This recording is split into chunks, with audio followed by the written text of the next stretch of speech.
2 முறை ஆஸ்கார் விருது வென்ற 95 வயது நடிகர் ஜீன் ஹேக்மன் மற்றும் அவரது மனைவி பெட்சி அரகாவா ஆகியோர் அமெரிக்காவின் நியூ மெக்சிகோ மாநிலத்தில் உள்ள அவர்களது வீட்டில் இறந்து கிடந்ததாக சந்தா ஃபே நியூ மெக்சிகன் இணையதளம் தெரிவித்துள்ளது.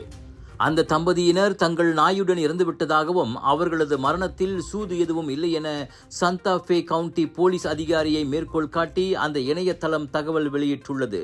தீவிர குணச்சித்திர நடிகராக இருந்துள்ள ஹேக்மன் 1971 வெளியான போதைப்பொருள் தொடர்பான த பிரெஞ்ச் கனெக்ஷன் என்ற பரபரப்பான திரைப்படத்திற்கும் மற்றும் 1992 வெளியான அன்ஃபர்கிவன் திரைப்படத்திற்கும் அகாடமி விருதுகளை வென்றவர்.